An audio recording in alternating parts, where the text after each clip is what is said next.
The world watched with bated breath in May 2025. Global tensions were running high, conflicts simmered.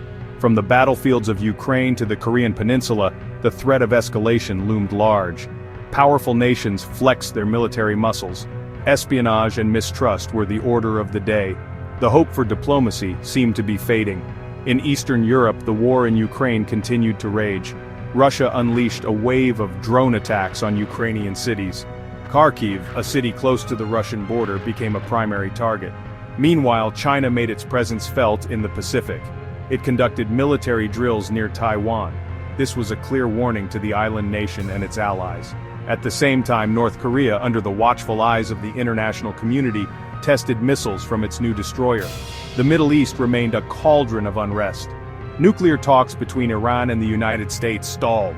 Israel found itself targeted by missiles from Yemen. The world was on edge. The residents of Kharkiv woke to the terrifying buzz of drones on May 2, 2025. The city found itself under a relentless aerial assault. Russian drones, 17 in total, filled the skies.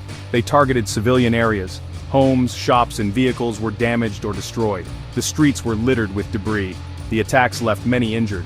Drone footage reveals much of the chaos. Ukrainian President Volodymyr Zelensky condemned the attacks. He called for stronger air defenses. Zelensky also pleaded for quicker support from his allies. The drone attacks underscored the vulnerability of civilian populations in modern warfare. They highlighted the need for greater protection and international cooperation. Far from the battlefields of Ukraine, other geopolitical dramas were unfolding. In the Pacific, China concluded large-scale military exercises around Taiwan. These drills were not routine. They were a carefully calibrated display of military might. The message was clear. China was ready to defend its interests, even if it meant using force.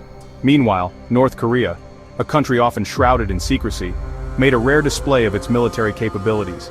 It launched its first guided missile destroyer. The vessel, equipped with supersonic cruise missiles and anti-aircraft systems, promptly conducted missile tests. South Korean intelligence suggested that Russia may have assisted North Korea in developing the destroyer.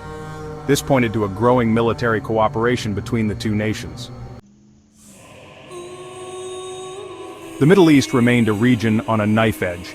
Hopes for a breakthrough in the long-stalled nuclear talks between the United States and Iran were dashed.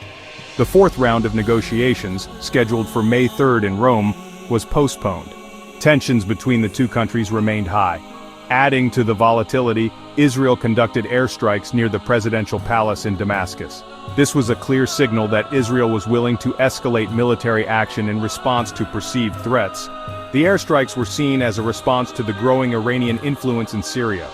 At the same time, Israel found itself targeted by missiles launched from Yemen. The Iran-backed Houthi rebels claimed responsibility for the attacks. The interconnectedness of these events underscored the fragility of peace in the Middle East.